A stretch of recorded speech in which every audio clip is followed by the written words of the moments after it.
Gold trusted gold buyers. మీరు తాకట్టు పెట్టిన బంగారాన్ని విడిపించి ఈ రోజు ఉన్న మార్కెట్ ధరకు కొనబడును. నమస్కారం, వెల్కమ్ టు ఐ డ్రీమ్. నేను మీ విజిత. ధర్మ మార్గం కార్యక్రమానికి స్వాగతం.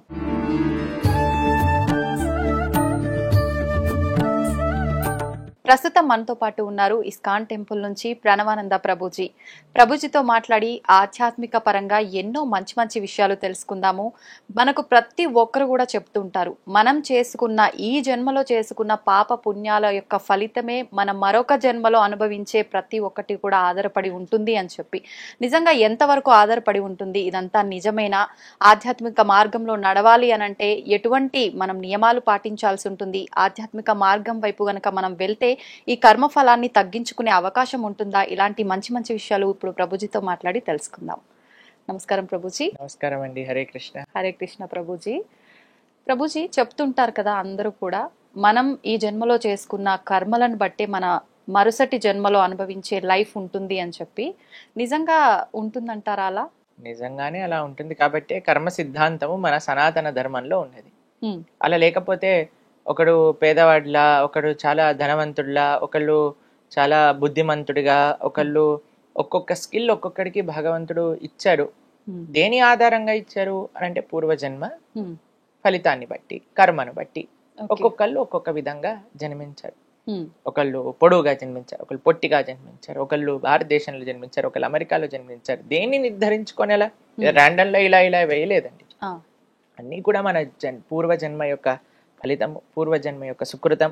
దాని వల్లనే మనము ఒక్కొక్క జన్మ పొందటము అనేది జరుగుతుంది. మరి every action has equal and opposite reaction అని అంటారు కదా. మరి ఇప్పుడు అలా అనుభవించటము తథ్యమైనప్పుడు ఆధ్యాత్మిక మార్గంలో వెళ్ళటం ఎందుకు? ఈ పూజలు, గుడిలోకి వెళ్ళటం, ఇవన్నీ ఎందుకు అనే వాళ్ళకి ఏం సమాధానం చెప్తారు ప్రభుజీ? మనకి భగవంతుని ఆరాధన చేసేది మన జీవితం మొత్తం మార్చిపోయి, మన కర్మ అంతా తొలగిపోయి, మన కర్మ మొత్తం నష్టమైపోవటము అంటే మనం కేవలం ఆనందంగా ఉండటం కోసం కాదండి. ఈ కర్మ పరంపరనే ఆపడానికి. మనం భగవంతుని ఆశ్రయించేది ఏదో సుఖం పొందటం కోసం ఆశ్రయించకూడదు. భగవంతుడు ఏం చెప్పాడు? సర్వధర్మాన్ పరిత్యజ్య మామేకం శరణం వ్రజ అహం త్వాం సర్వపాపేభ్యో మోక్షయిష్యామి మా శుచ. అయ్యా, నువ్వు కంగారు పడకు, నన్ను శరణాగతి చెయ్యి. అసలు ఈ కర్మకే పులి స్టాప్ పెట్టడానికి, మనం కామా పెట్టడానికి ప్రయత్నం చేయొద్దు. అందరు కూడా ఎలాగైనా సరే ఈ చెడు కర్మను ఆపేసి మంచి ఫలితాలు, మంచి ఆనందాలు, మంచి అనుభూతులు రావాలి. అది జస్ట్ మనం కామా పెడుతున్నాం అంతే. మళ్ళీ స్టార్ట్ అవుతుంది ఆ కర్మ మృత్యు పరంపర అనేది. దాన్ని పులి స్టాప్ పెట్టడానికి ఆధ్యాత్మిక మార్గము. అందుకోసం మనము కంప్లీట్ గా కర్మని తొలగించుకొని భగవంతుడి యొక్క మార్గాన్ని ప్రవేశించడమే భక్తి అని అంటే, శరణాగతి అని అంటే. ఎప్పుడైతే మనం భక్తి శరణాగతి చేస్తామో అసలు మనకి, మీరు అంటున్నారు కదా కర్మ ఫలితం కర్మనే ఉండదు, ఇంకా కర్మ ఫలితం అనుభవించాల్సిన అవసరం లేదు. కానీ ఎప్పటి వరకైతే మనం ఈ పుణ్యం చేసినా పాపం చేసినా ఈ ప్రపంచంలోకి రావాల్సింది. క్షీణే పుణ్యే మర్త్యలోకం విశంతి అని అంటారు శాస్త్రంలో. ఇప్పుడు మీరు చూడండి, మీరు ఎప్పుడైనా చిన్నపిల్లల్ని మాల్కి తీసుకెళ్ళి ఉంటారు కదా ఆడిపించడానికి. అప్పుడు మీరు డబ్బులు ఇచ్చి కొంటారు కాయిన్స్. చిన్న చిన్న గేమ్స్లలో కాయిన్స్ వేసారనుకోండి, సపోజ్ ఒక కార్ లాగా ఉంటుంది, అది ఇలా ఇలా ఇలా ఇలా ఊగుతూ ఉంటుంది. మీరు ఒక 100 రూపీస్ పెట్టి 2 కాయిన్స్ కొన్నారనుకోండి, ఆ పిల్లవాడు అంటాడు, అరే అమ్మ అయిపోయింది, నాకు ఇంకా కార్డ్స్ కావాలి, ఇంకా అరే ఎంతసేపు ఆడావో తెలుసారా, ఎంత డబ్బులో తెలుసా, 500 అయిపోయాయి, ఏం పర్వాలేదు, నాకు 1 నిమిషంలానే అనిపించింది. ఆనందం త్వరగా జరిగిపోతుందండి. ఇంత పుణ్యం చేసామనుకోండి స్వర్గంలో మనం ఇంతసేపు ఉంటాం, ఇంత పాపం చేసామనుకోండి నరకంలో ఇంతసేపు ఉంటాం. ఎందుకో తెలుసా అండి, బాధాకరమైన సిచ్యువేషన్స్ కొద్దిసేపు జరిపినా సరే అమ్మా ఇంకెంతసేపు మనకి ఎక్కువగా అనిపిస్తుంటుంది. కాబట్టి మనకి పుణ్యము సంపాదించి ఆనందంగా ఉంటామా అనంటే మనం పుణ్యం కోట అయిపోగానే తీసుకెళ్లి మళ్ళీ ఈ ప్రపంచంలో పడేస్తారు. మనం పాపం చేస్తే నరకంలో అనుభవించాల్సి వస్తుంది, మళ్ళీ జన్మలో అనుభవించాల్సి వస్తుంది. మనకి పుణ్యము వద్దు, మనకి పాపము వద్దు. భగవంతుణ్ణి శరణాగతి చేయటం వల్ల మోక్షము పొందటం మనకి ముఖ్యం. భగవంతుడి యొక్క సేవ చేసుకోవటం మనకి ముఖ్యం. అందుకే ఆధ్యాత్మికత. కానీ ఇప్పుడు ఆధ్యాత్మికత అంటే ఎలా మారిపోయింది తెలుసా అండి? ఈ పరిష్కారం చేయండి, మీకుండే కష్టాలు పోయి మీకు సుఖ సంపత్తులు మొత్తం వచ్చేస్తాయి. ఇది ఆధ్యాత్మికత కానే కాదు. ఇది కేవలం భౌతికమైన పుణ్యము మాత్రమే. ఓకే. ఆధ్యాత్మిక మార్గం అంటే పాపానికి సంబంధం లేదు, పుణ్యానికి సంబంధం లేదు. కేవలం భగవంతుడి యొక్క సేవ, భగవంతుడి యొక్క భక్తి, ఇది ఆధ్యాత్మిక మార్గం. అందుకోసం మనం భగవంతుడిని ఆశ్రయిస్తాం, భక్తి మార్గంలో, ధర్మ మార్గంలో ముందుకెళ్ళాలి అని సంకల్పం చేసుకుంటాం. ప్రభుజీ, భక్తి శరణాగతి అన్నారు కదా, ఏంటి రెండిటి మధ్య వ్యత్యాసం? భక్తి అంటేనే శరణాగతి, శరణాగతి అంటేనే భక్తి భావనతో ఉండుట. శరణాగతి అంటే స్వామి నేను నీకు చెందిన వాడిని, నీవు తప్ప నాకు ఇంకెవరూ తెలియదు అని ఒక భావన శరణాగతి. శరణాగతి చేశాక ఏం చేయాలి? భగవంతుడి యొక్క భక్తి చేయాలి. భగవంతుడి యొక్క భక్తి అంటే ఏంటి? శ్రవణం కీర్తనం విష్ణు స్మరణం పాద సేవనం అర్చనం వందనం దాస్యం సాఖ్యమాత్మ నివేదనం. చక్కగా భగవంతుడి గురించి వినటం, భగవంతుడి యొక్క నామాన్ని కీర్తన చేయటం, భగవంతుడికి అర్చన చేయటం, ఇలా నవవిధ భక్తి మార్గాలలో భగవంతుని ఆశ్రయించటం, ఇదే భక్తి శరణాగతి అని అంటే. ప్రభుజీ, కలియుగంలో ఇప్పుడు మనకు ధర్మం అనేది ఒకే పాదం పైన నడుస్తుంది, ఆల్రెడీ అంత అధర్మమే నడుస్తోంది అని చెప్పి జరిగే అరాచకాలు, ఘోరాలు చాలా చాలా చూస్తున్నాం. మరి ప్రస్తుతమే ఇలా ఉంటే ఇంకా ముందు ముందు ఎలా ఉండబోతుంది అంటారు? ఇంకా మనకి నిజంగా చెప్పాలి అంటే ఇది సంధికాలము అని అంటారు. అంటే ద్వాపర యుగానికి కలియుగానికి 5 నుంచి 10,000 సంవత్సరాలు సంధికాలం. అంటే ఇట్ ఈస్ జస్ట్ ట్రైలర్. ఇంకా సినిమా ఉంది ముందు ముందు. కాబట్టి ఇప్పుడు గానే ఉంది, ఈ ట్రైలరే ఇక్కడ ఉంది. అమ్మో కలియుగం ఇలా పెరిగిపోయింది, ఇలా పెరిగిపోయింది, భక్తి చేయలేమని ఇప్పుడే అనుకుంటే ముందెళ్ళైతే ఇంకా చేయలేం. అందుకే మేము అందరికి చెప్పేది ఏంటంటే ఇప్పుడే ఇలా ఉంటే ఇంకా ముందు ముందు ఎలా ఉంటుంది. కాబట్టి ఈ జన్మను వదిలేసుకోకండి. ఈ జన్మ వదిలేసుకొని మళ్ళీ మనం పుట్టామనుకోండి, అప్పుడు ఎవ్వరు ఐ డ్రీమ్స్ టీవీలో భగవంతుడి గురించి చెప్పేవాడు ఉండరు అనమాట. అప్పుడు అందరూ సినిమాల గురించి, సీరియల్ గురించి మాట్లాడే వాళ్ళే ఉంటారు.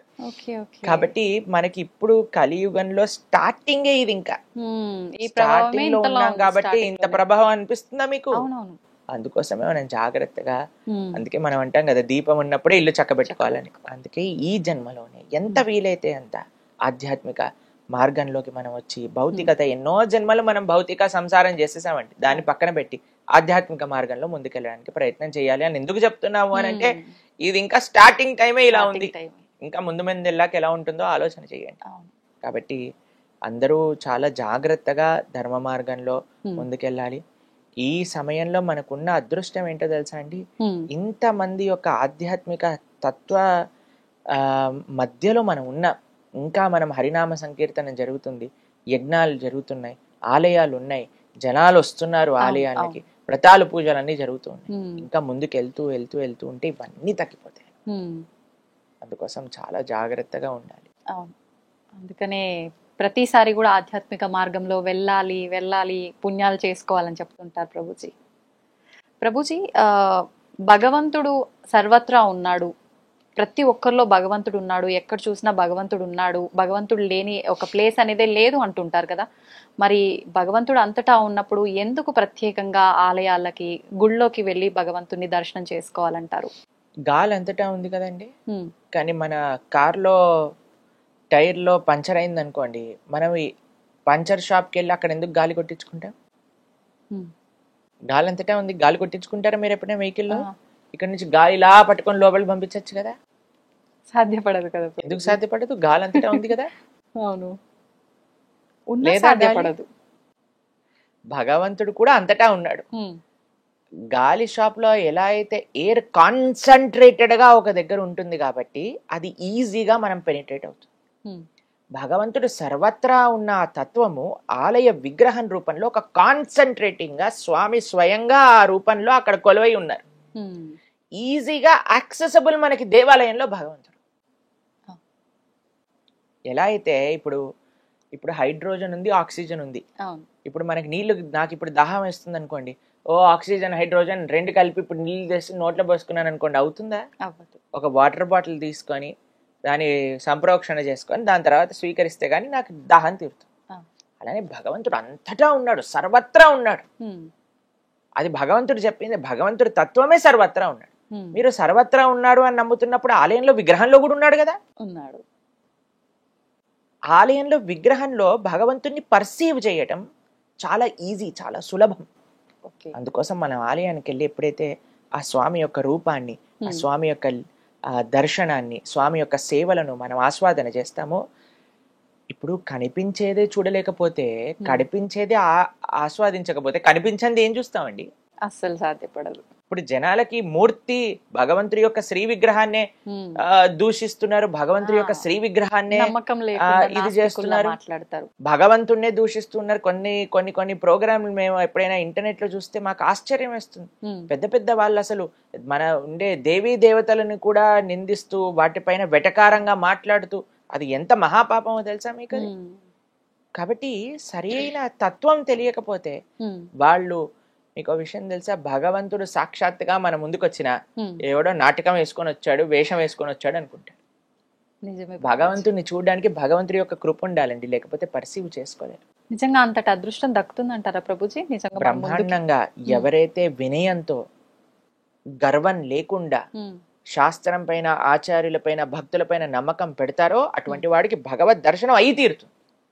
కానీ ఎవరైతే గర్వంతో, అహంకారంతో, నేనే పోటుగాన్ని అని అనుకొని అందరిని నిందిస్తున్నారో అటువంటి వాడికి ఎన్నటికీ భగవద్ దర్శనం కాదు, మహాపాపం చుట్టుకుంటాం.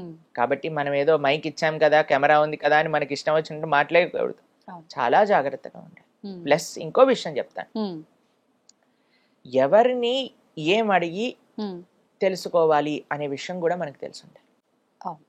ఇప్పుడు చూడండి, మేము మీ దగ్గరకు వచ్చి ఒక న్యూక్లియర్ రియాక్టర్ని ఎలా ఆఫ్ చేయాలి అని అడిగాను అనుకోండి, మీరేం చెప్తారు? ఎవరైతే న్యూక్లియర్ సైంటిస్ట్ ఉన్నో ఆయన అడగండి అని. మనం వెళ్ళి ఆధ్యాత్మికత గురించి ఎవరెవరినో కూర్చోబెట్టి అడిగేసాం అనుకోండి, వాళ్ళ దగ్గర నుంచి వచ్చే సమాధానాలు అలానే ఉంటాయి. భగవంతుడి గురించి తెలుసుకోవాలి అని అంటే భాగవతోత్తముని అడగాలి. కాబట్టి ఎవరైతే ఆ విషయం గురించి నేర్చుకున్నారో, చదువుకున్నారో అటువంటి వ్యక్తిని మనం ఆశ్రయించడం ఫస్ట్. ప్లస్ వ్యక్తి కూడా మనకి పరిజ్ఞానం ఉన్నంత వరకే ఆన్సర్ చెప్పాలి, దాని ప్రకారంగానే మాట్లాడితే అప్పుడు ఆయన మర్యాద అనేది కూడా ఉంటుంది. కాబట్టి అది చాలా ముఖ్యమైన తత్వం ఆధ్యాత్మికతలో. తెలిసిన విషయాలు వినయంగా ఎప్పుడైతే మనం స్వీకరిస్తామో భగవంతుడు కనిపించి తీరుతాడు, దాంట్లో ఎటువంటి సందేహం లేదు. ఎవరో కోటికి ఒకరు ఉండుంటారు అట్లాంటి అదృష్టవంతులని నేను అనుకుంటా ప్రభుజీ ఈ కలియుగంలో. కృష్ణుడు భగవద్గీతలో ఏమని చెప్పారు తెలుసా? మనుష్యానాం సహస్రేషు, అంటే 1,00,000 మందిలో ఒక్కడు భగవంతుని తెలుసుకుంటాడు. వాసుదేవ సర్వమితి సమహాత్మ సుదుర్లభ, చాలా చాలా దుర్లభం భగవంతుడే అంతటా ఉన్న తత్వము అని తెలుసుకునేవాడు అని. పాపం కృష్ణుడికి ఆ ఎక్స్పెక్టేషన్ ఉందంటే అది రియాలిటీనే కదండి. పాపం కృష్ణుడి ఎక్స్పెక్టేషన్ అంతే ఉంది. బహూనాం జన్మనాం అంతే జ్ఞానవాన్ మాం ప్రపద్యతే వాసుదేవ సర్వమితి సమహాత్మ సుదుర్లభ. బహూనాం చాలా చాలా జన్మలు ఎత్తి ఎత్తి సంసారంలో అనుభవించి తర్వాత తెలుస్తుందట అటువంటి వ్యక్తికి, అయ్యా కృష్ణుడే సర్వత్వము. అటువంటి వ్యక్తి చాలా దుర్లభమైన మహాత్ముడు అని కృష్ణుడు చెప్పాడు భగవద్గీత. కాబట్టి అంత ఈజీ కాదండి భగవంతుడి గురించి అర్థం చేసుకోవటం. కానీ ఎవరికైతే వినయం ఉంటుందో, విశ్వాసం ఉంటుందో వాడు అర్థం చేసుకోవచ్చు. ఇది సీక్రెట్. సీక్రెట్ ఇస్ వినయం అండ్ విశ్వాసం. ఇప్పుడు రివీల్ అయిపోయింది సీక్రెట్. ఓకే ప్రభుజీ, ధ్యానం చేస్తే చాలా మంచిదని అంటుంటారు. నిజంగా ధ్యానం చేస్తే అంత మంచిదా? ఎందుకు చేయాలి అసలు ధ్యానం? మనకి మనసుని నిగ్రహించడం. ఇప్పుడు మనసు ఏం చేస్తుందంటే అండి, వాయోరివ సుదుష్కరం అని భగవద్గీతలో అర్జునుడు కృష్ణుడికి చెప్తారు. మనసుని నిగ్రహించడం అనేది చాలా కష్టమైన విషయం. ఇప్పుడు చూడండి, ఒక్క నిమిషంలో మన ఇద్దరం మాట్లాడుకుంటున్నట్టే ఉంటుంది, కానీ మనసు అలా రౌండ్ తిప్పేసి వచ్చేస్తుంది అనమాట. మేము మాట్లాడే లోపల అన్ని ప్రదేశాలు వెళ్ళిపోయి నెక్స్ట్ ఏంటి, ఎల్లుండి ఏంటి, పోయిన సంవత్సరం ఏంటి, వచ్చే సంవత్సరం ఏంటి అన్ని తిరిగేసి వచ్చేస్తుంది. అంతే, అంత కెపాసిటీ మనసుకుంది.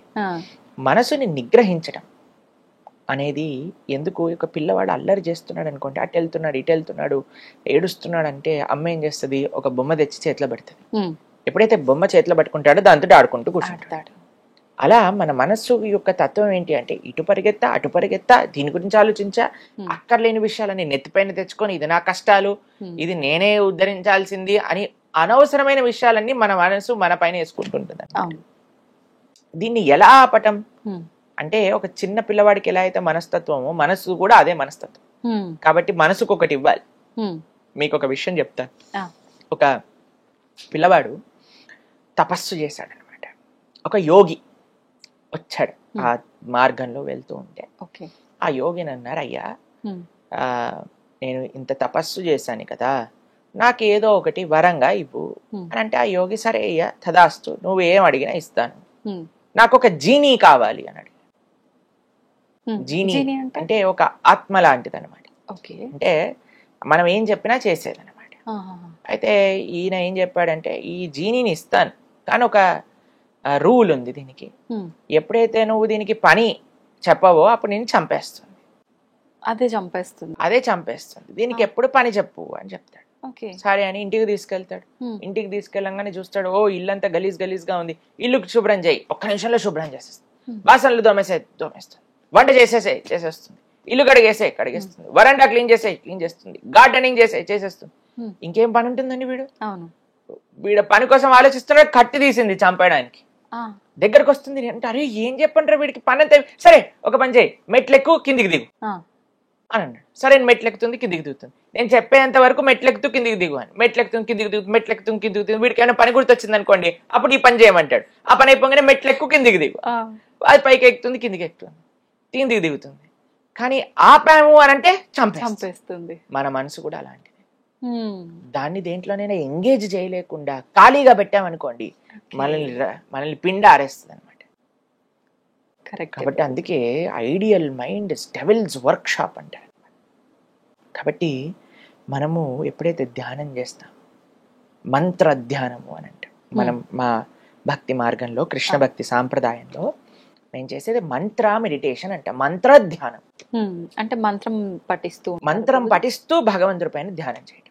మంత్ర అంటే మన త్రాయతే ఇది మంత్ర, మనస్సుని సంస్కరించేదే మంత్రము, మనస్సుని మంచి మార్గంలో పెట్టేదే మంత్రము, మనస్సుని నిగ్రహించేదే మంత్రం. అందుకే హరే కృష్ణ కృష్ణ కృష్ణ హరే హరే, హరే రామ రామ రామ హరే హరే. ఈ మంత్రాన్ని మేము ప్రతిరోజు 2 గంటల సేపు ధ్యానం చేస్తాం, మంత్ర పఠనత.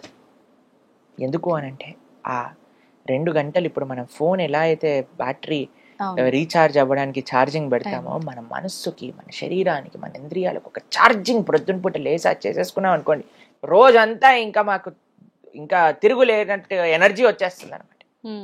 ఇప్పుడు చూడండి, ఈ రోజు మీతో మాట్లాడేటప్పుడు ఇది నాది 6వ ప్రోగ్రామ్. ఎంత ఎనర్జెటిక్ గా ఉన్నారు. ఎలా వచ్చింది ఎనర్జీ అనంటే, ఆ కరెంట్ వైర్ లో కరెంట్ వేలు పెట్టామనుకోండి, ఆ కరెంట్ షాక్ తో ఇలా ఊగిపోతాం కదా. కృష్ణ ఈ సోర్స్ ఆఫ్ పవర్. ఆయనతో మనం కనెక్షన్ పెట్టుకోవటం ఏంటి అంటే ఆయన నామాన్ని జపం చేయటం. ఎప్పటి వరకైతే ఆ పవర్ కనెక్టెడ్, ఇప్పుడు చూడండి మీరు ఫోన్ కి ఛార్జింగ్ పెట్టి ఎన్ని రీల్స్ తిప్పినా సరే ఏం అవ్వదు. కాబట్టి అలా ఆ పవర్ కనెక్షన్ ఉంచుకోవటమే మంత్ర. మనత్రాయతే ఇది మంత్ర. కాబట్టి మంత్ర జపం, సాధన ఇవన్నీ ఉండటం చేత మనస్సు నిగ్రహం. అందుకే ఆధ్యాత్మిక మార్గంలో ఈ మంత్ర అనేది అంత ముఖ్యం అన్నమాట. కాబట్టి ఈ హరే కృష్ణ మహామంత్రం, హరే కృష్ణ కృష్ణ కృష్ణ హరే హరే, హరే రామ రామ రామ హరే హరే, ఇది షోడశాక్షరనామ్నాం కలి కల్మషనాశనం నాతర పరతరోపాయ సర్వవేదేషు దృశ్యతి అని అంటే, కలి కల్మషాన్ని, కలి అన్నిటికంటే పెద్ద స్థానం ఏంటో తెలుసండి, కలి ఉండేది మనసు. కాబట్టి ఆ కలి ప్రభావం మొత్తం కూడా బయటికి తీసేస్తుంది. ఈ మంత్రానికి అంత శక్తి ఉంటుంది. కాబట్టి అందరూ చక్కగా జపం చేయండి, మనసుని మంచి మార్గంలో పెట్టండి. ప్రభుజీ, కొత్తగా ధ్యానం చేయాలనుకునే వాళ్ళు ఇందాక మీరు చెప్పినట్టుగా ఒక్క దగ్గర ఏకాగ్రత అనేది పెట్టలేకపోతుంటారు. రకరకాల ఆలోచనలు, ఎన్నో రకాల జరిగినాయి, జరగబోయేవి వస్తూనే ఉంటాయి కళ్ళ ముందరికి, ఎంత చేద్దామన్నా కుదరదు. అలాంటి వాళ్ళ పరిస్థితి ఎలా సాధ్యపడుతుంది? మనసు పని ఆలోచించటం, మీ పని మంత్రాన్ని జపించడం. అంతే, మనసుని పట్టించుకోవద్దు. మంత్రాన్ని జపం అంటే ఏంటో తెలుసా అండి? మనం మంత్రాన్ని ఎలా జపించాలి అంటే మన చెవులకి వినపడాలి. మనం అనే మంత్రం మనకి వినిపించాలి. హరే కృష్ణ కృష్ణ కృష్ణ హరే హరే, హరే రామ రామ రామ హరే హరే. మన మంత్రం మనం వింటున్నామా? అదే మన ధ్యాస. మనసు అక్కడ వెళ్ళండి, ఆస్ట్రేలియాకి వెళ్ళనివ్వండి, యూకేకి వెళ్ళనివ్వండి, అమెరికాకి వెళ్ళనివ్వండి, అది పడివ్వండి. మనం ఎప్పుడైతే ఇలా మెల్లమెల్లగా మంత్రాన్ని వింటూ జపిస్తూ ఉంటామో, ఇప్పుడు చూడండి, పిల్లలు అల్లరి చేస్తున్నప్పుడు వాళ్ళు ఏమనుకుంటారంటే, అమ్మ ఏదో కిచెన్ లో బిజీగా ఉంది, నాన్న ఆఫీస్ పని చేసుకుంటున్నాడు కాబట్టి అటు ఇటు వెళ్తున్నాడు. కానీ ఒకసారి అమ్మ ఏయ్ అన్నదనుకోండి, ఇక్కడ ఉన్న వాళ్ళు అక్కడ ఉంటారు. మంత్రం ఏం చేస్తుంది, మనసు ఇటు ఇటు అటు ఇటు పరిగెత్తుంది. హరే కృష్ణ అనగానే అయ్యో వీడు ఏం చేస్తున్నాడు, గమనిస్తున్నాడా నన్ను, నేను అటు ఇటు పరిగెత్తుతున్నానని వచ్చి మన దగ్గర కూర్చుంటుంది. మెల్లమెల్లగా మెల్లమెల్లగా మెల్లమెల్లగా ఆ సాధన వల్ల మనసు మన దగ్గరకు వస్తుంది. ఫస్ట్ మనసు గురించి పట్టించుకోకండి, మంత్రం పైన ఫోకస్ పెట్టండి. మంత్రం ఎప్పుడైతే మనం అధ్యయనం చేస్తున్నామో మనస్సు కూడా మన దగ్గరకు వచ్చి కూర్చుంటుంది, చక్కగా మనం చెప్పిన మాట. సమయం పడుతుంది, ఓపిక అవసరం. సమయం చూసుకోవాలంటారా ప్రభుజీ ధ్యానం చేయటానికి? కరెక్ట్ సమయం ఏంటంటారు? తెల్లవారుజామున సత్వగుణంలో ఉన్నప్పుడు అన్నిటికంటే బెస్ట్. ఎందుకంటే ఒకసారి టైం ప్రోగ్రెస్ అవుతూ ఉంటే మీకు తెలుసు, అవును, పిల్లలు, స్కూలు, ఇంట్లో పనులు, వంటలు, ఆఫీసులు, పరిగెత్తటం, అప్పుడు వచ్చి మిమ్మల్ని ప్రశాంతంగా కూర్చొని జపం చేయమంటే మీకు అవుతుందా చెప్పండి? అస్సలు కుదరదు. కాబట్టి ఇవన్నీ స్టార్ట్ అవ్వక ముందే మనం జపం చేయాలి. లేకపోతే మనం జపం హరే కృష్ణ హరే కృష్ణ పాలు లోపల పెట్టు, రామ్ రామ్ హరే హరే, తొందరగా వెళ్ళు బస్ టైం అయిపోయింది, ఇలా అయిపోతుంది. అవునవును. కాబట్టి ఎవరు లేవక ముందే మనం లేస్తే మన ఆధ్యాత్మిక సాధన నడుస్తుంది. లేదంటే ఉపయోగమే లేదు, ఎన్నాళ్ళు చేసినా వ్యర్థం. ఇప్పుడు ఎంత మనము యాక్టివ్ అయిపోయాం అనుకోండి, ఈ రోజులో అందరూ యాక్టివ్గా ఉన్నారనుకోండి, మనం కూడా యాక్టివ్ అవ్వాల్సి వస్తుంది. అవును. ఇప్పుడు రాత్రిపూట వెళ్ళి సాధన చేసుకుంటామంటే అలసిపోతారు కదా. పొద్దునంతా మనం పని చేసో చదువుకోనో వెళ్ళి వెనకాలకి వెళ్ళి అప్పుడు నేను జపమాలు పట్టుకుంటే ధ్యానంగా చేసేది యోగ నిద్ర. కాబట్టి ప్రొద్దున పూట తెల్లవారుజామున త్వరగా పడుకొని త్వరగా లేసి స్నానం చేసి దేవుడి దగ్గర దీపం పెట్టుకొని కూర్చొని జప అనుష్ఠానం చేయండి. అసలు తిరుగులేని శక్తి మీ సొంతం అవుతుంది. ప్రభుజీ, మనం తీసుకునే ఆహారాన్ని బట్టి కూడా మన ఆలోచన విధానం ఆధారపడి ఉంటుందంటారు కదా. అలా అయితే శాకాహారం భోజనం మాత్రమే తీసుకునే వాళ్ళు ఉంటారు, వాళ్ళు అంత సాత్వికంగా ఉన్నట్టుగా ఏం కనిపించరు కదా, మరి ఆహార ప్రభావం ఉన్నట్టు ఎలా? సాత్వికమైన ప్రవృత్తి కావాలి అని అంటే సత్వగుణంలో ఉండాలి. అది కేవలం ఆహారం కాదు, ఇంకా చాలా ఫ్యాక్టర్స్ తో. మీకు ఒక విషయం చెప్తాను.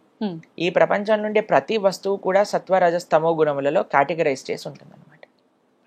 కేవలం శాకాహారం తిని DJ sound dim dim dim dim అని డీజే సౌండ్ విన్నాడు అనుకోండి, వాడు సత్వగుణంలో ఉన్నవాడు కాదు.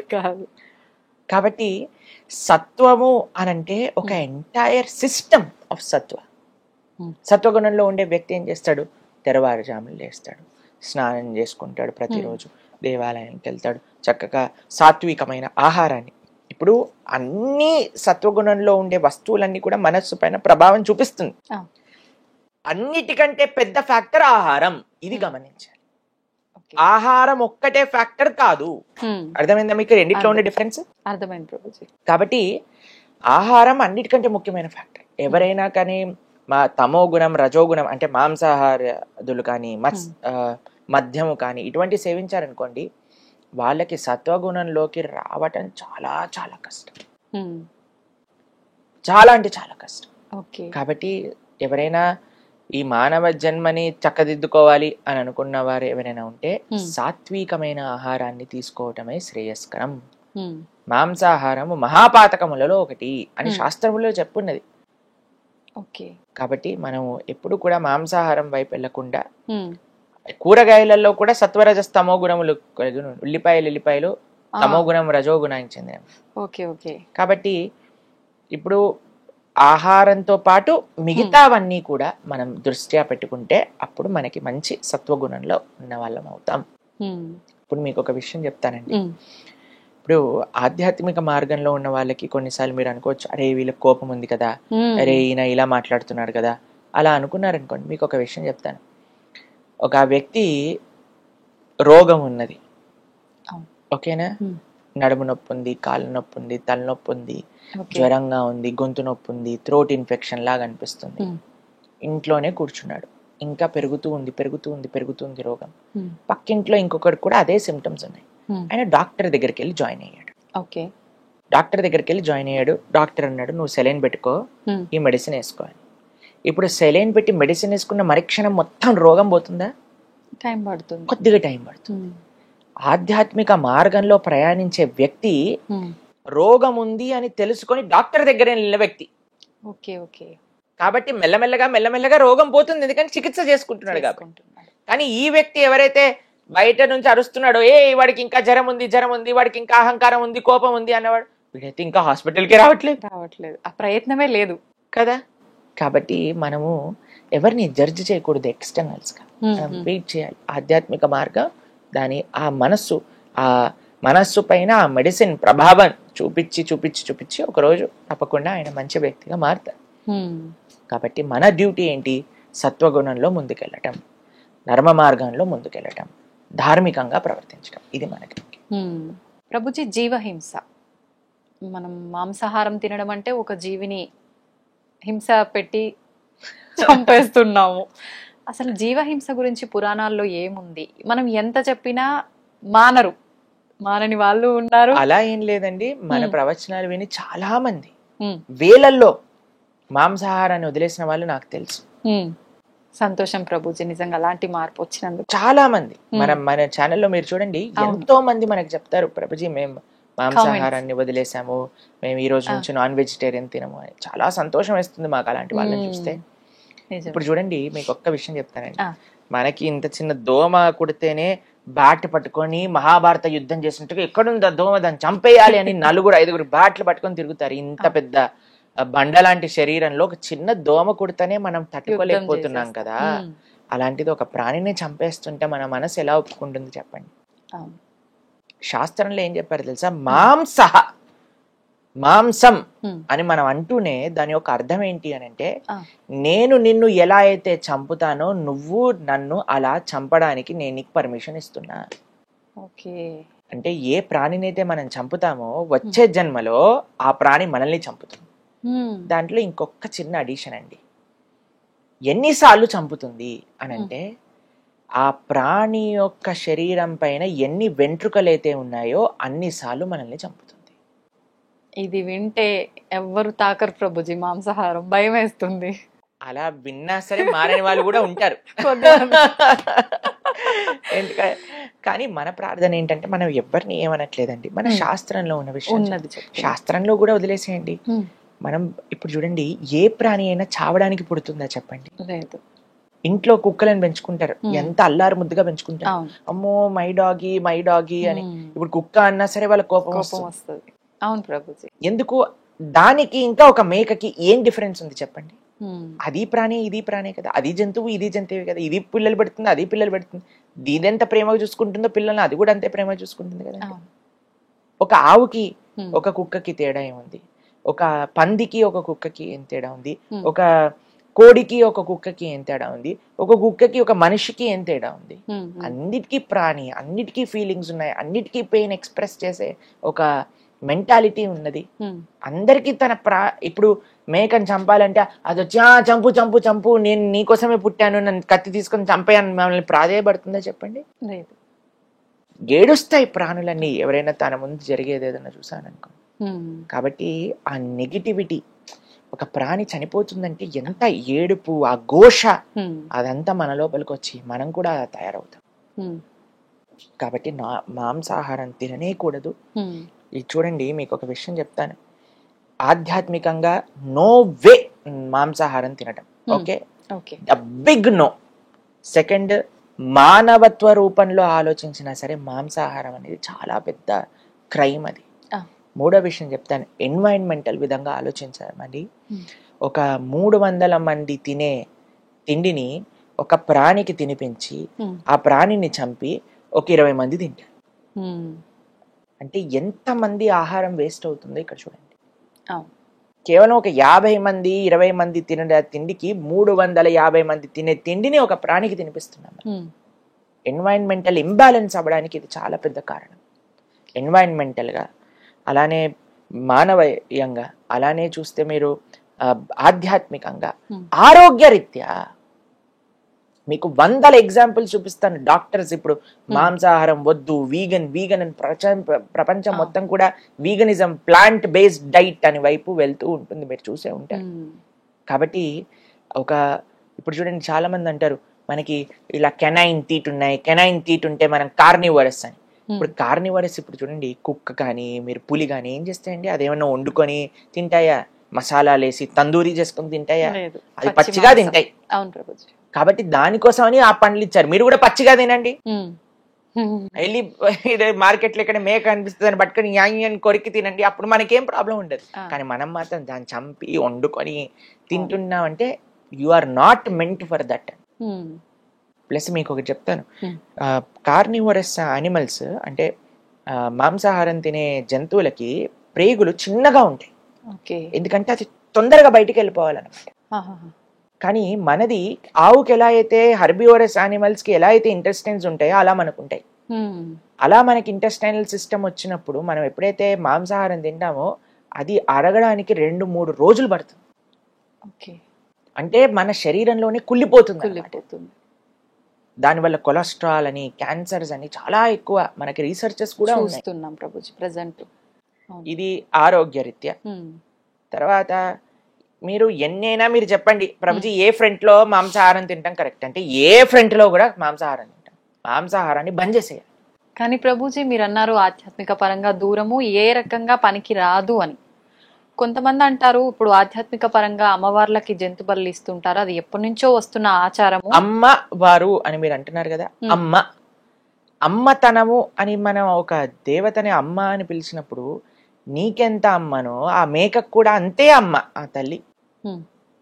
శివుడిని ఏమంటారండి? పశుపతి అని అంటారు. అంటే పశువులకి ఆయన పతి, అంటే పశువులకి ఆయన ఒక నియంత, పశువులకి స్వామి. శివుడి యొక్క భార్యే కదండి అమ్మవారు. ఇప్పుడు ఈయనేమో పశువుని ప్రేమించే వ్యక్తి అయితే ఆవిడ్ని చంపేసైనా ముందు వేసేసే మేకని అప్పుడే నేను కృపణిస్తా అంటే ఎంత అన్యాయం చెప్పండి. అలా అమ్మవారు అంటదా చెప్పండి? అసలు ఇక్కడ ఏ శాస్త్రం నుంచి తెచ్చారు ఏంటి అసలు? అసలు అవైదికం అది. అమ్మ జగదంబ అంబిక, అమ్మతనంలో ప్రేమ ఉంటుంది కానీ అమ్మతనంలో హింస ఉండదండి. కాబట్టి పశువు బలి అనేది వైదికం కాదు. కాబట్టి అమ్మవారికి ఎవ్వరికి పశుబలి ఇవ్వటం వీలే ఉండదు. మాంసము మద్యము ఎవరైతే సమర్పణ చేస్తారో అది తామసిక ఆరాధన అవుతుంది. అటువంటి వాళ్ళ ఫలితాలు ఇప్పుడు పెద్ద పెద్ద వాళ్ళు కూడా టీవీలో కూర్చొని కంపల్సరీ మీరు పెట్టాల్సిందే నాన్ వెజిటేరియన్, కంపల్సరీ మీరు పెట్టాల్సిందే లిక్కర్ అని మాట్లాడుతున్నారు. వాళ్ళందరూ పాపం సంపాదించటమే కాకుండా 10 మందికి ఆ పాపంలో భాగ్యస్వామం చేస్తున్నారు. ఈ జీవితం వచ్చింది ఈ ఒక్క పాయింట్ అర్థం చేసుకోండి. ఈ జీవితం వచ్చింది భౌతికమైన కోరికలు సంపాదించటం కోసం కాదు. ఈ జీవితం మనకి భగవంతుడు ఇచ్చింది, భగవంతుడిని అర్థం చేసుకొని భగవంతుడికి శరణాగతి చేసి ఈ జన్మ మృత్యు పరంపర నుంచి దాటి భగవంతుడి లోకానికి వెళ్ళటం. కాబట్టి దీనికి ప్రాణి హింసకి సంబంధం లేదు లేదు లేదు. ప్రభుజీ ఇంకొక చిన్న డౌట్, నేను ఒక కామెంట్ కూడా చూసా లాస్ట్ టైం మనం మాంసాహారం వీడియోకి. మనం చేసుకున్న కర్మల ప్రకారంగా మరొక జన్మ తీసుకుంటాం కదా, అలా తీసుకున్న జన్మ ఇవి జంతువులు మనకు ఆహారంగా ఉండాలని చెప్పి మళ్ళీ జన్మ తీసుకొని వచ్చాయి కాబట్టి ఇప్పుడు అవి మనకు ఆహారంగా మారిపోయాయి, భగవంతుడే సృష్టించాడు అలా అని చెప్పి ఒక కామెంట్ చూసా. దాని గురించి ఏం చెప్పాలి? బీ రెడీ, ఇప్పుడు చంపేసాయి, ఇలా అనుకొని చంపేసాయి. ఆ జీవి పైన ఎన్ని ఎంట్రుకలు ఉన్నాయో అన్నిసార్లు చావడానికి రెడీగా ఉండు. కర్మ ఇస్ క్లియర్ అండి. నేను కళ్ళ గంతులు కట్టుకొని సిగ్నల్ క్రాస్ చేస్తా, నేను సిగ్నల్ నే చూడకుండా క్రాస్ చేస్తా, నీ కర్మ ఫైన్ కట్టాల్సిందే కదా. కట్టాల్సిందే. ఇంకా దురదృష్టవంతుడు అయితే యాక్సిడెంట్ అవుతుంది. కాబట్టి నాకు తెలియదు, నేనేం చూడండి, నాకేం తెలియదు, నాకు సిగ్నల్ తెలియదు, నాకు ఈ రూల్స్ అని తెలియదు, పోనీ ఇష్టం. కాబట్టి బాధ్యత కదా. కాబట్టి ఇలాంటి ఎన్ని లాజిక్లు ఉపయోగించి ఎన్ని విధాలుగా నువ్వు కర్మ చేసినా సరే కర్మని తప్పించుకోలేవు. ఇది అర్థం చేసుకోవచ్చు. ఇంకొంత పాపం మూట కట్టుకుంటున్నారు. ఇప్పుడు ఒకడు మర్డర్ చేసేసాడండి, పోలీసులు వచ్చి పట్టుకున్నారు.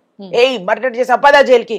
నాకు మర్డర్ చేయటం తప్పని తెలియదు, వదిలేస్తాడా? అసలు వదలరు. చెప్పండి.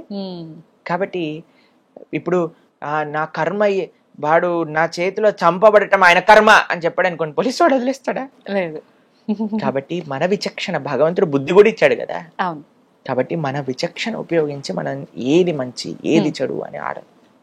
కాబట్టి ఈ జిహ్వని కంట్రోల్ చేసుకోవటం అనేది, మీకు విషయం చెప్పనా, అన్నిటికంటే ఈజీ ఆధ్యాత్మిక మార్గాలు.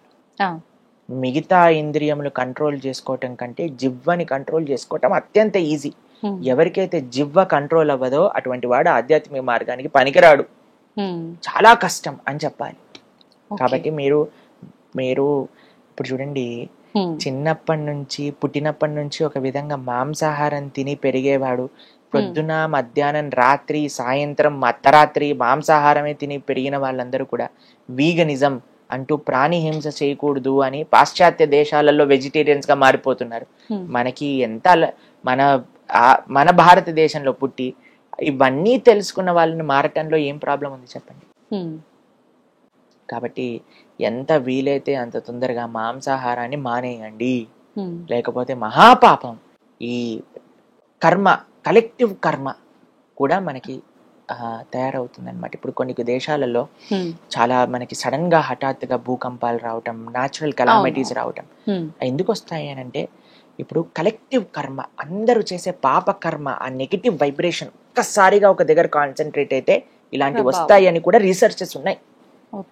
కాబట్టి మనం ఏ ప్రాణిని హింస పెట్టకుండా మనం జీవిద్దాం, ప్రతి ఒక్క ప్రాణిని జీవించే హక్కు వాళ్ళకి ఇద్దాం, అంతే అండి. మనం ఏదో సృష్టించి అందరిని ఉద్ధరించి ఏం చేయాల్సిన అవసరం లేదయ్యా. నువ్వు బ్రతుకు, వేరే వాళ్ళని బ్రతకని, అదే పెద్ద సేవ నువ్వు మానవుడిగా చేయడానికి. ప్రభుజీ, మనం ఆహారం తీసుకుంటున్నామంటే అది శాకాహారమైనా మాంసాహారమైనా, జీవులని ప్రాణం తీయడం అంటే చెట్టుకి మొక్కకి కూడా ప్రాణం ఉంటుంది కదా, మరి దాన్ని కూడా మనం తింటాం. చాలా మందికి ఇదే ప్రశ్న చేస్తారు. ఇప్పుడు మనం ఎప్పుడైనా మాంసాహారం గురించి, అయ్యో ఈ మొక్కలన్నీ చంపేస్తున్నారు, మొక్కల్ని కాపాడండి అని కామెంట్లు పెడతారు చాలా మంది. చాలా ఎక్కువ కామెంట్స్ వచ్చాయి ప్రభుజీ. ఇప్పుడు ప్లాంట్లలో జీవులు లేరా, మీరు పాలకూరని, కొత్తిమీరని, కరివేపాకుని ఎలా చంపేస్తుంటున్నారు.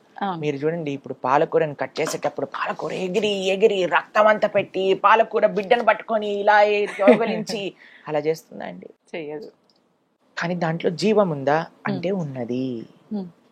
కానీ మరి నువ్వెందుకు తింటున్నావు దాన్ని అని అంటే, నువ్వు జీవించి ఉండడానికి. భగవంతుడు డూస్ అండ్ డోంట్స్ అని ఇచ్చాడు మన శాస్త్రంలో. పత్రం పుష్పం ఫలం తోయం యోమే భక్త ప్రయశ్చతి. శాకాహారం ఏదైతే పత్రము, పుష్పము, ఫలము, తోయము ఇవి ఉన్నాయో వీటిని చక్కగా నువ్వు నైవేద్యం పెట్టి తీసుకో. ఇది భగవంతుడు ఇచ్చాడు. ఈ సృష్టిని ఎవరైతే తయారు చేశారో, ఇప్పుడు చూడండి, ఇండియాలో మనము ఒకలాగా కారు నడుపుతాం, అమెరికాలో ఆపోజిట్ వైపు కూర్చొని కారు నడుపుతాం. ఓకేనా? ఇది ఎవరు తయారు చేశారు రూలు? ఆ కంట్రీలో ఈ రూల్ ఉంది కాబట్టి దాన్ని పాటిస్తున్నాం కదా. ఈ సృష్టిని తయారు చేసిన భగవంతుడు ఒక రూల్ ఇచ్చాడు, అయ్యా మాంసాహారాన్ని తినకూడదు, శాకాహారాన్ని తినవచ్చును.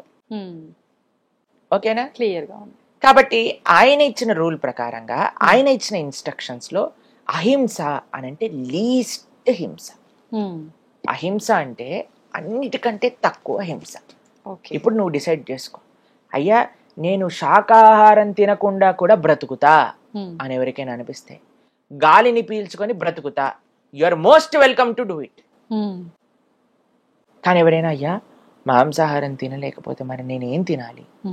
నువ్వు శాకాహారాన్ని తినచ్చు, బ్రతుకు, ప్రేమని పంచు, ధర్మాన్ని ఆచరించు అని భగవంతుడు.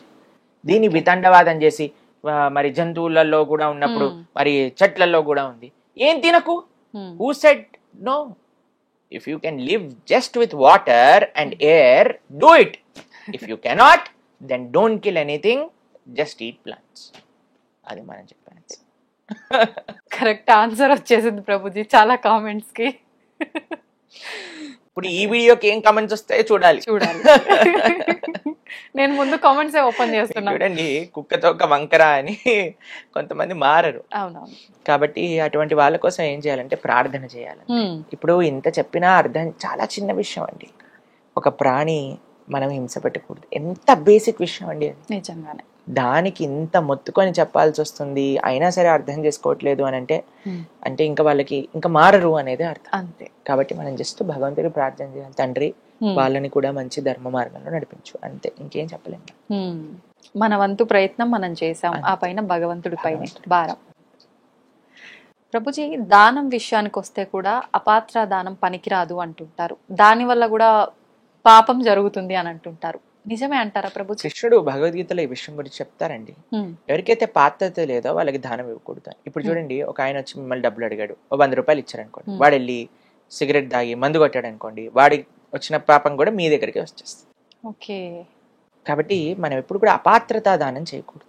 ఎవరికి దానం ఇస్తున్నాం, ఎక్కడైతే మనం కాన్ఫిడెంట్ గా ఉన్నామో నా డబ్బులు ఇయ్యటం చేత మంచి జరుగుతుంది, అక్కడ మనం దానం ఇవ్వాలి. వాళ్ళకు చూడండి, ఉపయోగపడి ఒక దైవ కార్యక్రమానికి కానీ, ఇప్పుడు ఆలయ వ్యవస్థకు అందరూ అంటారండి, ఆలయానికి ఎందుకు డబ్బులు ఇవ్వాలి, ఎందుకు డొనేషన్స్ ఇవ్వాలి, ఎందుకు మీరు డొనేషన్స్ అడుగుతున్నారు. ఇప్పుడు ఒక పెద్ద ఆలయ వ్యవస్థ, ఇప్పుడు ఫర్ సపోజ్ ఇప్పుడు నేను ఇస్కాన్ ఆదిలాబాద్ మేము అధ్యక్షత వహిస్తూ అక్కడ సేవ అందిస్తూ ఉన్నాం అనమాట.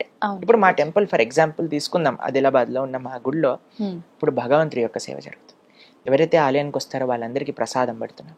ప్రతిరోజు కూడా అన్నదాన సేవ, అక్కడ ఎవరెవరికైతే అన్నం లేకుండా ఉన్న పిల్లలు కానీ, వృద్ధులు కానీ, మహిళలు కానీ ఎవరు వచ్చినా సరే లేదనకుండా అన్నం పెడుతున్నాం ప్రతిరోజు కూడా. అన్నదాన సేవ జరుగుతుంది. దాని తర్వాత ఆధ్యాత్మికమైన కార్యక్రమాలు ఊర్లలో ఎక్కడైతే మత మార్పిడులు జరుగుతున్నాయో, ఎక్కడైతే ధర్మ ప్రచారం, ప్రతి ఊర్లోకి వెళ్ళి ఇది నీ ధర్మం అయ్యా, ఇది నువ్వు చెయ్యి, దానికి ధర్మ ప్రచారానికి ఉపయోగపడుతుంది. కాబట్టి ఒక కల్చరల్ ఫ్రంట్, ఇప్పుడు ఉత్సవాలు సెలబ్రేట్ చేస్తాం. ఇప్పుడు జన్మాష్టమి వస్తుంది, 25,000 మందికి మనం అక్కడ ప్రోగ్రామ్ తయారు చేస్తున్నాం. ప్రతి ఒక్కరికి వచ్చిన వాళ్ళందరికీ అన్నదానం చేయటం కానీ, భగవంతుడి యొక్క వివిధ ఉత్సవాలు కానీ, ఒక ఆలయ వ్యవస్థ. ఇక్కడ మన డబ్బులు పాడవవు అనే దగ్గర మనం ఇవ్వాలి. ఎక్కడైతే మన డబ్బులు డ్యూటీలు వేసేసి వాళ్ళ పని వాళ్ళు చేసేసుకుంటున్నారు.